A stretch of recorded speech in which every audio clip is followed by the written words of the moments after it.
ચાલો બાળકો, છેલ્લે આપણે આ થિયરી જોઈ હતી. હવે આ ટોપિકમાં 10.3 ટોપિકમાં 3 થિયરી છે, એમાંની આઈએમપી થિયરી. ચાલો આપણે આગળના ચેપ્ટરમાં ખાસ કરીને બે ઘટના શરૂઆતમાં જોઈ હતી, પરાવર્તન અને વક્રીભવન. વક્રીભવનની આપણે બંને થિયરી જોઈ લીધી. પાતળા માધ્યમથી ઘટ માધ્યમમાં થતું વક્રીભવન અને ઘટમાંથી પાતળામાં થતું વક્રીભવન. ઘટમાંથી પાતળામાં વક્રીભવન, એમાં આપણે બધું જ પૂર્ણ આંતરિક પરાવર્તનને ધ્યાનમાં લઈને વાત કરેલી હતી. હવે આપણે આગળના ચેપ્ટરનો પહેલો ટોપિક બાકી રહ્યો. કયું? પરાવર્તન. એ પરાવર્તનમાં પાતળું ઘટ માધ્યમ કઈ હોય નહીં. એ જ માધ્યમમાં, જે માધ્યમમાં આપાત કિરણ હોય એ જ માધ્યમમાં પરાવર્તિત કિરણ હોય, એટલે ત્યાં માધ્યમનો ઉલ્લેખ ન હોય. ચાલો, થિયરી કઈ રીતે પૂછાય? હાઇગેન્સના સિદ્ધાંતની મદદથી સમતલ તરંગઅગ્રનું ચાલો પાછળનું બધું જ સાફ કરી નાખવાનું. સમતલ તરંગઅગ્રનું ચાલો શું સમજાવો? વક્રીભવન. આ થિયરી અગત્યની હો. સમતલ તરંગઅગ્રનું વક્રીભવન સમજાવો.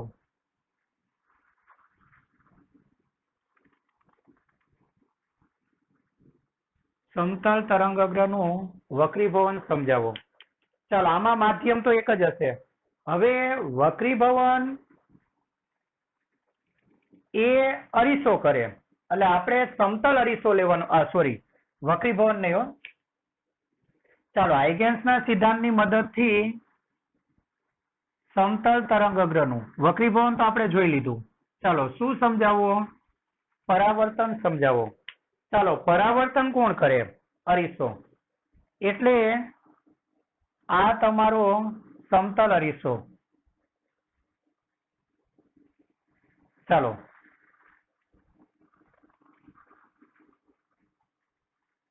એ સમતલ અરીસાને શું નામ આપશું? PQ. ચાલો, આકૃતિનું વર્ણન કરીએ. આકૃતિમાં PQ એ સમતલ અરીસો લખો તોય ચાલે, અને સમતલ પરાવર્તક સપાટી છે. સમતલ પરાવર્તક સપાટી છે.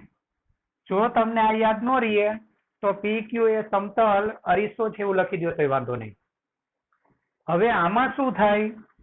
તો આપણને ખબર છે કે આમાં ધારો કે પ્રકાશનું કિરણ, તમે ટોર્ચનો ફ્લેશ આના પર પાડો તો આપણને ખબર છે કે આ રીતે ફ્લેશ આપાત થાય, અને આ રીતે એનું શું થાય? પરાવર્તન.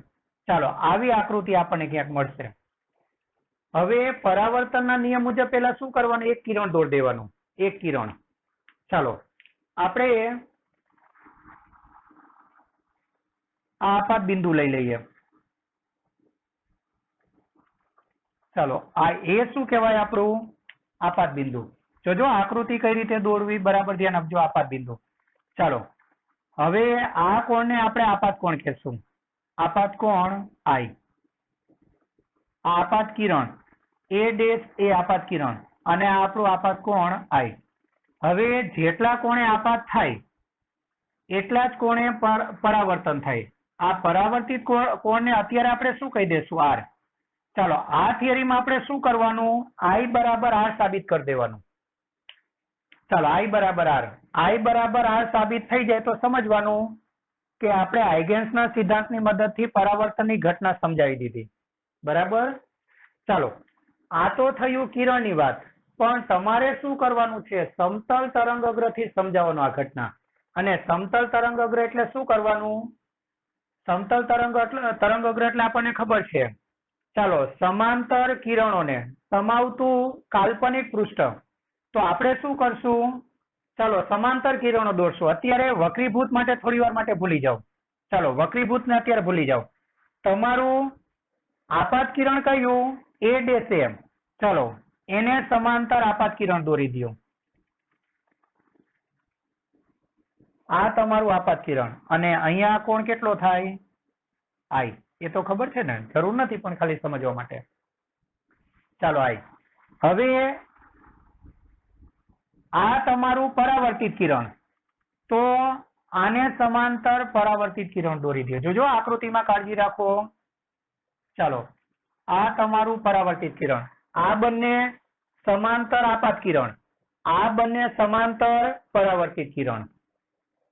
ચાલો હવે શું કરવાનું? હવે તરંગ અગ્ર, ચાલો આગળની જેમ જ અત્યારે આને ભૂલી જાઓ અને થોડી વાર માટે ભૂલી જાઓ. ચાલો આપાત સમાંતર કિરણોમાં તરંગ અગ્ર કેવી રીતે પસંદ કરવાનું? તો તરંગ અગ્ર છે ને, પેલી ખાસિયત કઈ, આપાત કિરણને લંબ હોય અને તરંગ અગ્ર આપણે ઉપર નથી દોરવાનું, ઉપરથી ચાલતું આવતું હતું, પણ આપણે કયા સમયે અવલોકન કર્યું? જે સમયે તરંગ અગ્રનું એક બિંદુ પરાવર્તક સપાટીને સ્પર્શે એ વખતની સ્થિતિ લેવાની. ચાલો એટલે આ તમારું, ચાલો આ કોણ 9, આ કોણ 90 થશે ને. ચાલો AB, AB એ શું છે અહીંયાથી? ચાલો આ કયું તરંગ અગ્ર કહેવાય? અહીંયા ઉપર બતાવી દઉં છું કયું તરંગ, અથવા લખી દો ને, ખાલી ઉપર લખી દો. ચાલો AB, આકૃતિમાં AB શું છે? તો આપાત, અને આકારની વાત કરીએ તો સમતલ તરંગ અગ્ર. આપાત સમતલ તરંગ અગ્ર છે. ચાલો હવે આના લખાણમાં તો તમારે પેલી થિયરીની જેમ લખી દેવાનું, પાતળામાંથી ઘટ માધ્યમમાં. PQ એ સમતલ પરાવર્તક સપાટી છે. ચાલો આપાત સમતલ તરંગ અગ્ર, સમતલ તરંગ અગ્ર T બરાબર 0 સમય એ બિંદુ સ્પર્શે ને ગૌણ તરંગોનું ઉત્સર્જન કરે, એ જ વાત કરવાની. આમાં પાછી બિંદુ વાળી વાત લઈ જવાની. આ એ બિંદુ, આ P1 બિંદુ, આ P2. ચાલો જે તે સમયે સપાટીને સ્પર્શે એ જ વાત કરી દેવાની. ચાલો આપાત સમતલ તરંગ અગ્ર સપાટી પર, સપાટી PQ પર I જેટલા કોણે, તમને ખબર છે ને આ કોણ, અત્યારે આને ભૂલી જાઓ, યાદ છે ને? આપાત કોણનો આપાત કોણ જેટલો હોય, આપાત તરંગ અગ્રએ બનાવેલો કોણ બી એટલો જ થાય. યાદ છે ને, આપણે આગળ સમજેલા હતા. ચાલો આ તમારો આપાત કોણ, આ બાજુનો કોણ કયો? આ બાજુનો કોણ વક્રીભૂત કોણ. એ વક્રીભૂત કોણ હું અહીંયા બતાવી દઉં, અહીંયા બતાવું તો વાંધો નહીં, આ તો ખબર છે ને. ચાલો આપાત સમતલ તરંગ અગ્ર AB, ચાલો તરંગ અગ્ર AB એ સપાટી PQ પર I જેટલા કોણે એવી રીતે આપાત થાય છે, એવી રીતે આપાત થાય છે કે જેથી, ચાલો કયા સમયની સ્થિતિ છે? T બરાબર 0 સમય થાય છે કે જેથી T બરાબર 0 સમયે એ બિંદુ, ચાલો T બરાબર 0 સમયે કયું બિંદુ? એ બિંદુ. ચાલો સપાટી PQ ને સ્પર્શે અને જે તે સમયે સપાટીને સ્પર્શે એ જ વખતે ગૌણ તરંગોનું શું કરશે? ઉત્સર્જન. સ્પર્શે અને ગોળાકાર ગૌણ તરંગોનું, ગોળાકાર ગૌણ તરંગોનું ઉત્સર્જન કરે છે, ઉત્સર્જન કરે છે. ચાલો જેમ જેમ સમય પસાર થાય તેમ તેમ બિંદુઓના નામ આપો તો આપી દો, P1 P2 વગેરે. ચાલો જેમ જેમ સમય પસાર થાય, સમય પસાર થાય તેમ તેમ તરંગ અગ્ર પરના, અહીંયા બાકીનું પૂરું કરીએ.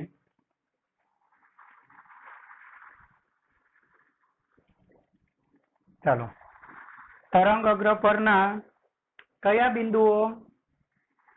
આ સમતલ તરંગ અગ્ર, અહીંયા નીચે લખી દો. ચાલો જેમ જેમ સમય પસાર થાય તેમ તેમ તરંગ અગ્ર પરના P1 P2 અને કયા સમયે? T બરાબર તો સમયે કયું બિંદુ? ચાલો સમયે B, બી બિંદુ એ કોને સ્પર્શે છે? બી બિંદુ એ સપાટી PQ ને સ્પર્શે છે અને જે વખતે સ્પર્શે ને એ વખતે શું કરે છે? ગૌણ તરંગોનું ઉત્સર્જન કરે છે, સ્પર્શે છે અને ગૌણ તરંગોનું અને કેવા આકારના? ગોળાકાર ગૌણ તરંગોનું ઉત્સર્જન શરૂ કરે છે. થયું? ચાલો આપણે શું કરવાનું? t બરાબર 0 સમયે હવે આપણે શું કરવાનું? એકચ્યુઅલી શું કરવાનું ખબર છે ને? આ બધામાંથી ગોળાકાર ગૌણ તરંગો દોરી દેવાના, પછી એમને પરિસ્પર્શતું પૃષ્ઠ લેવાનું. પણ આપણે એના કરતા ઉલટું કરશું. આપણે શું કરશું? પેલા તરંગગ્રહ લઈ લેશું. ચાલો તરંગગ્રહ કેવી રીતે પસંદ કરવાનું? અને તરંગગ્રહ આપાત તરંગગ્રહ તમારે લેવાઈ ગયેલું છે. હવે તમારે કયું તરંગગ્રહ લેવાનું છે? પરાવર્તિત તરંગગ્રહ. એ પરાવર્તિત કિરણ પર લેવાનું. હવે આપણને ખબર છે કે માધ્યમમાં પ્રકાશની ઝડપ એક જ માધ્યમ છે, એટલે આમાં ઝડપ v ધારી લેશું. તો બી બિંદુને અહીંયાથી અહીંયા પહોંચવા માટે જો t સમય લાગતો હોય સી બિંદુએ પહોંચવા માટે અને ઝડપ v હોય તો અંતર બરાબર ઝડપ ગુણ્યા સમય પરથી v ઇન્ટુ ટો. હવે અહીંયાથી આ અંતર v ઇન્ટુ ટો હોય તો ટો સમયમાં એમાંથી નીકળતા ગૌણ તરંગે કાપેલું અંતર કેટલું હશે? એમાંથી નીકળતા ગૌણ તરંગે કાપેલું અંતર કેટલું હશે? v ઇન્ટુ ટો જ હશે, કારણ કે માધ્યમ એક જ એટલે ઝડપ સરખી. તો આપણે એમાંથી કેટલી ત્રિજ્યાનો ગોળો દોરવાનો છે? v into T. હવે ગોળો પછી દોરશું. પહેલા શું કરશું? આ પરાવર્તિત કિરણ છે ને, પરાવર્તિત કિરણ એના પર કેટલા અંતરે પોઈન્ટ લઈ લેશું? ડી બિંદુ લઈ લેશું. તો v ઇન્ટુ ટી, અહીંયા જેટલું અંતર છે ને એટલા જ અંતરે કયું બિંદુ લઈ લેવાનું? ડી. ચાલો આ અંતર કેટલું હશે? v ઇન્ટુ ટો. આ a ઇન્ટુ ડી અંતર કેટલું હશે? v ઇન્ટુ ટો. થયું? હવે શું કરવાનું? ચાલો ડી બિંદુ અને સી બિંદુને જોડતું તરંગગ્રહ દોરી દેવાનું. અને તરંગગ્રહ આપણને ખબર છે કયું તરંગગ્રહ મળવાનું છે? પરાવર્તિત તરંગગ્રહ. તો પરાવર્તિત તરંગગ્રહ છે, પરાવર્તિત કિરણોને કેવું હશે? લંબ. ચાલો તો આમાંથી અહીંયા જોઈન્ટ કરી દો. આ કોણ કેટલો હશે? 90. હવે પરાવર્તન કોણ r હોય તો અહીંયાથી આ કોણ બી કેટલો મળે? r. પેલું 90 વાળી શરતથી મળી જાય. ચાલો થયું? તો તમને બે ત્રિકોણ મળે છે. બે ત્રિકોણ. ચાલો પેલો કયો ત્રિકોણ? આ કાટકોણ ત્રિકોણ.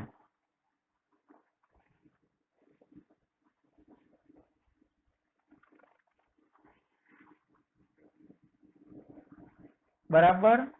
અને બીજો ત્રિકોણ તમને આ મળવાનો છે, આ ABC. ચાલો આટલી આકૃતિમાં આટલું ધ્યાન રાખવાનું. આ તમારા આપાત તરંગ અને આ તમારું આપાત તરંગગ્રહ. આ તમારા પરાવર્તિત તરંગ કે કિરણ અને આ તમારું પરાવર્તિત તરંગગ્રહ જે પણ સમતલ છે. ચાલો CD એ કયું તરંગગ્રહ થયું?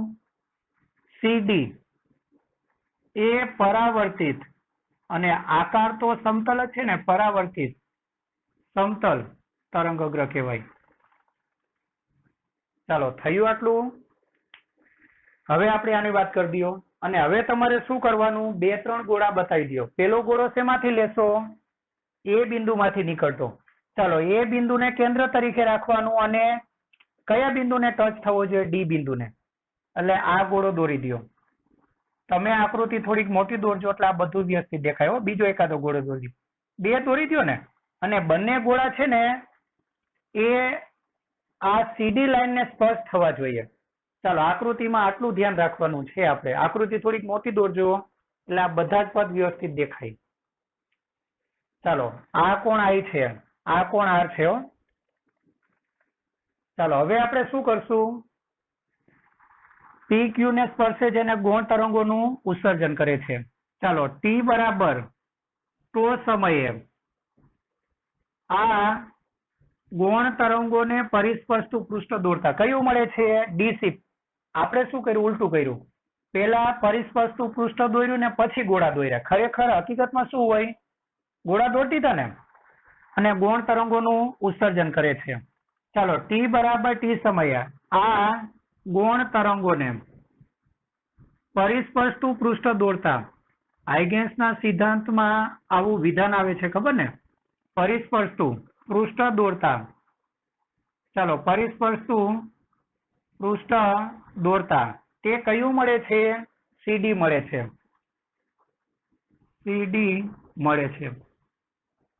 જે શું થવાનું? જે પરાવર્તિત અને કેવા આકારનું સમતલ તરંગ અગ્ર થશે. તરંગ અગ્ર થશે. ચાલો, આકૃતિનું વર્ણન પૂરું થઈ ગયું. હવે તમારે શું સાબિત કરવાનું છે? I બરાબર R. ચાલો, I બરાબર R સાબિત કરવાનું. એ સાબિત કરવા માટે શું કરશું? આ તમારો કોણ I છે, આયો I, અને આ કોણ તમારો કયો છે? R. I બરાબર R સાબિત કરવાનું. એના માટે બે કાટકોણ ત્રિકોણ મળેલા છે ને, ADC અને ABC, એને તમારે સમરૂપ બતાવવાના છે. ચાલો, સમરૂપ બતાવવા માટે શું કરશું? જુઓ, બે કાટકોણ ત્રિકોણના નામ લખી દો. કાટકોણ ત્રિકોણ ABC, ABC તથા કાટકોણ ત્રિકોણ બીજો કયો નામ આપશું? ADC. ત્રિકોણ, કાટકોણ ત્રિકોણ ADC માં આપણે કાટખૂણો, કર્ણ અને એક બાજુ સરખી બતાવવાની. ચાલો, કાકબા પ્રમેય પ્રમાણે, બરાબર, કાટખૂણો. તો આ બંનેમાં કયો ખૂણો? ડી કાટખૂણો છે. ચાલો, એકમાં ખૂણો બી, માપ ખૂણો બી, બીજામાં માપ ખૂણો ડી બરાબર 90 થશે. બંનેમાં કાટખૂણો છે એટલે દેખીતી વાત છે કે આ બંને ખૂણાનું માપ સરખું થવાનું. હવે બંનેમાં એસી એ કોમન બાજુ છે અને કર્ણ છે. જો આની સામેની બાજુ, આની પણ સામેની બાજુ છે અને આ કાટખૂણાની બી સામેની બાજુ અને કોમન બાજુ છે. ચાલો, એસી આ ત્રિકોણમાં એસી અને આ ત્રિકોણમાં પણ એસી. એસી બરાબર એસી કર્ણ. હવે ત્રીજી એક બાજુ સરખી છે, કઈ? એડી બરાબર બીસી બરાબર વીટી. અહીંયા કેમ બંને વેગ સરખા આવ્યા? ખ્યાલ આવ્યો ને? એકનું એક જ માધ્યમ છે. ચાલો, એટલે બંને વેગ સરખા આવ્યા. તો એડી બરાબર બીસી, એડી બરાબર બીસી બરાબર કેટલું? વી ઇન્ટુ ટો. ચાલો, માટે આ બંને ત્રિકોણો, આ બંને ત્રિકોણો ચાલો કેવા થશે? સમરૂપ થશે. હવે સમરૂપ એટલે બધી રીતે સરખા ને બધી રીતે સરખા હોય તો I બરાબર શું? I. ચાલો, માટે I બરાબર શું? R. બરાબર ને? I બરાબર R. જે પરાવર્તનની શરત છે, પરાવર્તનનો નિયમ દર્શાવે છે. આ શું બતાવે ખબર ને? આપાત કોણ અને પરાવર્તન કોણ કેવા હોય? સરખા. તો તમે I બરાબર R સાબિત કરી દીધું એટલે એનો મતલબ શું થાય કે તમે ચાલો સમતલ તરંગ અગ્રથી શું સાબિત કરી દીધું? પરાવર્તન. આ થિયરીમાં આપણે આટલું ધ્યાન રાખવાનું છે. આકૃતિ દોરો ને ત્યારે મોટી આકૃતિ દોરજો એટલે બધું જ વ્યવસ્થિત દેખાય. ચલો બાળકો, આપણે ટોપિક નંબર 10.3.1, 10.3.2 અને 10.3.3 બરાબર છેલ્લે આપણે સમતલ તરંગ અગ્રનું પરાવર્તન જોયું હતું. હવે તમારે પેજ નંબર 358 પર 3 ટોપિક છે. પેલું પાતળા પ્રિઝમ થી, પછી બહિર્ગોળ લેન્સ થી અને છેલ્લે અંતર્ગોળ અરીસાથી સમતલ તરંગ અગ્રનું પરાવર્તન સમજાવો. બરાબર? ચાલો, એટલે લેન્સ અને પ્રિઝમ થી વક્રીભવન અને અંતર્ગોળ અરીસાથી સમતલ તરંગનું પરાવર્તન સમજાવો. વધારાની આ 3 થિયરી. ચાલો, એમાં પેલી થિયરી અને આમ જોવા જઈએ તો ટોપિકની આ ટોપિકમાં છે ને ચોથી થિયરી. ચાલો, પાતળા પ્રિઝમથી, પાતળા પ્રિઝમથી સમતલ તરંગઅગ્રનું સમતલ તરંગઅગ્રનું વક્રીભવન સમજાવો. વક્રીભવન સમજાવો. ચાલો હવે આમાં કેવી રીતે જવાનું? તો આપણે શું કરવાનું? એક પાતળો પ્રિઝમ લેવાનો અને પાતળો પ્રિઝમ હોય તો આપણે ખરેખર ખૂણો એ બતાવેલો છે એના કરતા ઘણો જ નાનો હશે, ABC. બરાબર. ચાલો આના પર તમારે કેવું તરંગઅગ્ર આપાત કરવાનું? સમતલ. સમતલ તરંગઅગ્ર એટલે આપણને ખબર છે કે સમાંતર કિરણોને સમાવે. ચાલો હવે તરંગઅગ્ર સમાંતર કિરણો આ રીતે લઈ લ્યો. ચાલો એક સમાંતર કિરણ આપણે B બિંદુ પર આપાત કરશું, બીજું ક્યાં આપાત કરશું? A બિંદુ પર. તમે વચ્ચે કોઈ બિંદુ પર પણ આપાત કરો તો બી ચાલે. આપણને ખબર છે કે સમતલ તરંગઅગ્ર એટલે કેવા તરંગોને સમાવે? એકબીજાને સમાંતર. બરાબર, આ સમાંતર કિરણો. ચાલો હવે તમારે તરંગઅગ્ર કેવી રીતે દોરવાનું? તો આગળની બધી થિયરીમાં જોઈએ એવી રીતે ચાલો આપણે શું કરીએ? તો આપણે તરંગઅગ્રને અહીંયા પણ દોરી શકાય, અહીંયા પણ દોરી શકાય, અહીંયા પણ દોરી શકાય, પણ દોરવાનું એવી રીતે કે તરંગઅગ્રનું કોઈ એક બિંદુ એ પ્રિઝમને સ્પર્શે એટલે આપણે તરંગઅગ્ર, અને આપણને ખબર છે કે આપાત તરંગઅગ્ર એ આપાત કિરણોને લંબ હોય એટલે આપણે તરંગઅગ્ર એવી રીતે દોરશું કે તરંગઅગ્રનું એક બિંદુ ચાલો પ્રિઝમને B પર સ્પર્શે આ રીતે. ચાલો એટલે આ જે તમારું છે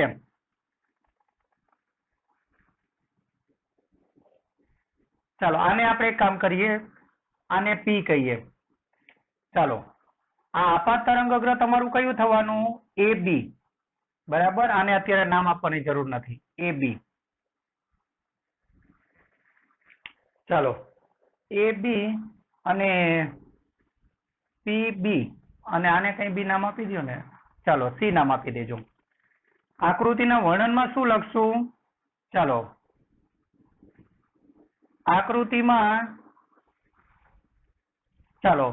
આકૃતિમાં સમાંતર કિરણો અને તેને અનુરૂપ ચાલો આપાત સમતલ તરંગઅગ્ર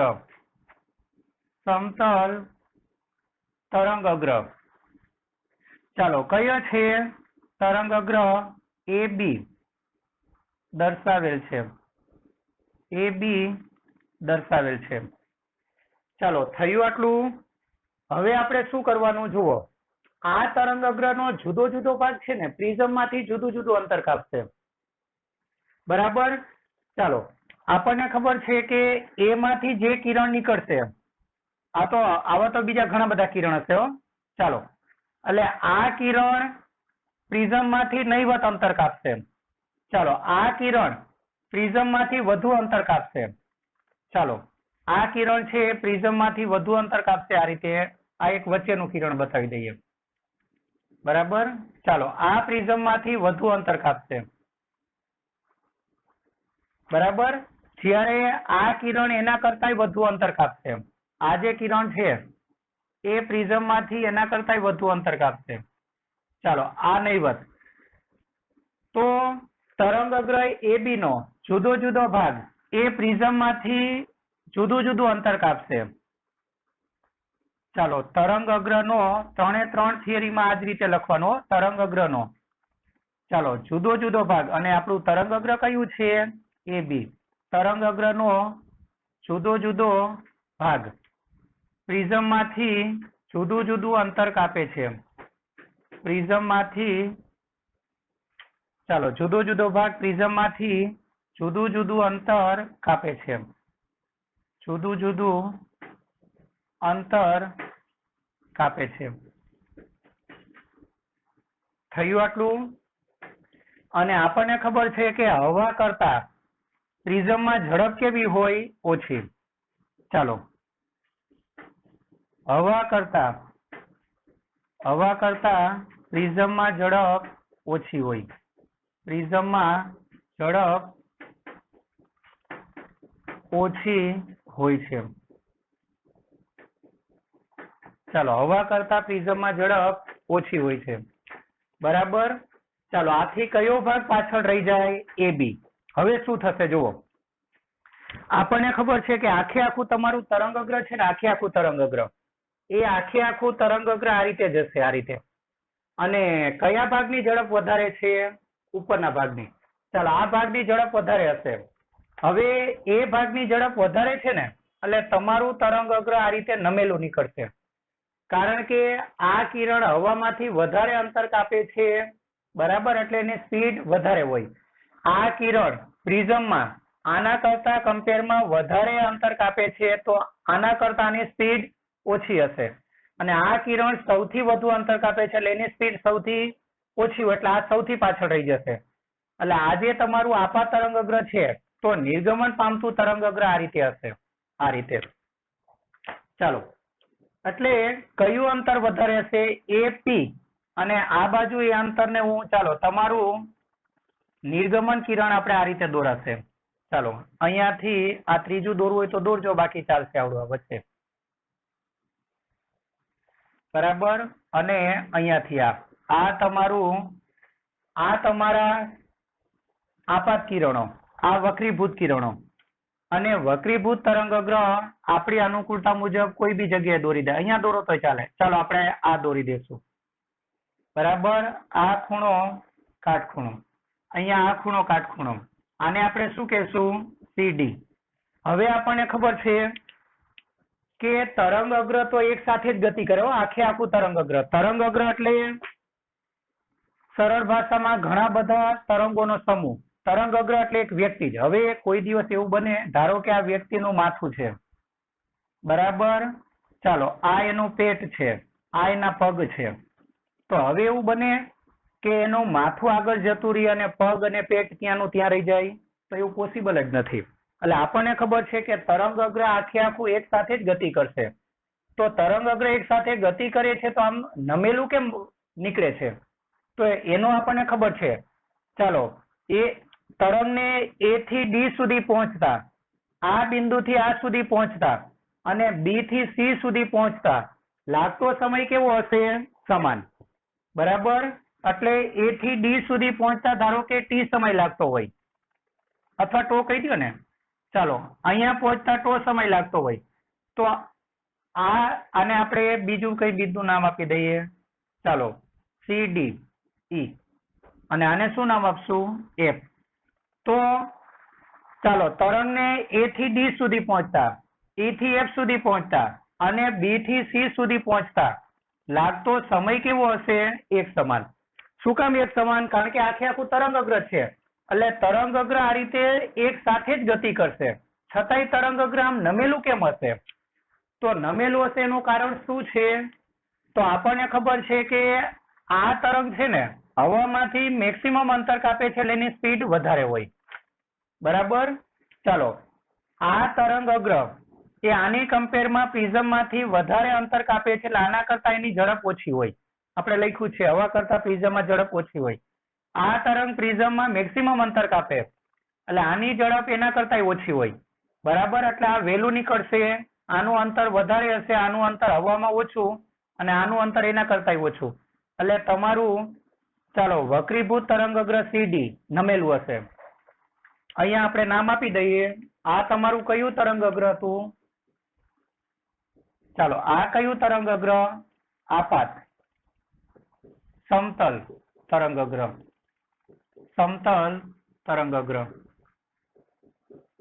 ચાલો, અને આ જે છે એ તમારું કયું? વક્રીભૂત. વક્રીભૂત સમતલ તરંગઅગ્ર. બરાબર. ચાલો, આપણે શું કીધું? તો હવા કરતા પ્રિઝમમાં ઝડપ ઓછી હોય. આથી ચાલો, કયું અંતર મોટું મળશે? આથી AD અંતર એ કોના કરતા મોટું હશે?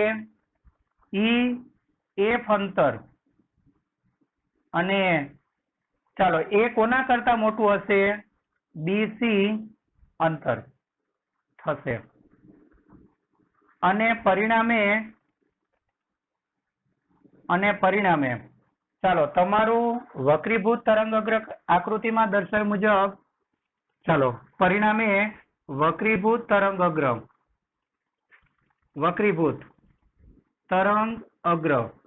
એટલે આ રીતે વક્રીભૂત તરંગ અગ્ર સીધું નથી મળતું, બરાબર, પણ નમેલું મળે છે. એનું કારણ આ અંતર.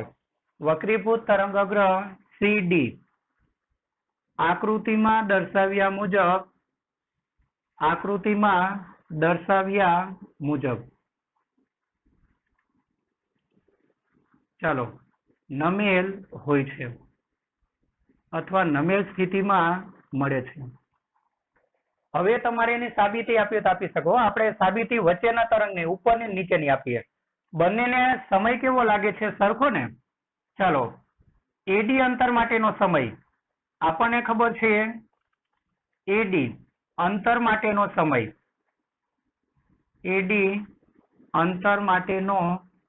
સમય બરાબર.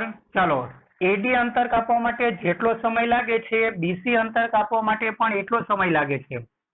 બીસી અંતર માટેનો સમય. ચાલો આપણે શું કર્યું છે સરળતા માટે?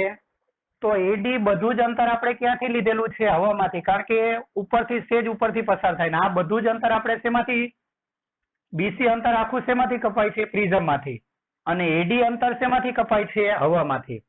ચાલો હવે આપણને ખબર છે ઝડપ બરાબર અંતર ભાગ્યા સમય.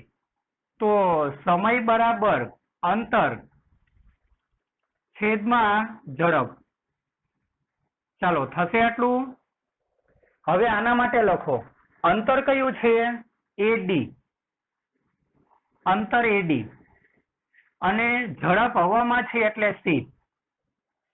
ચાલો આના માટે બીસી, અંતર બીસી અને ઝડપ પ્રિઝમમાં છે, જ્યાં વી શું છે? વી એ પ્રકાશની.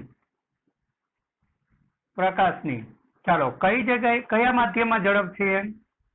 પ્રકાશની પ્રિઝમમાં ઝડપ છે. ચાલો થયું આટલું. હવે આપણે શું કરશું? આને ઉપર લઈ જાવ અને આ બંને પદની અદલા બદલી કરી નાખો. ચાલો તો આ તમારું પદ શું આવવાનું?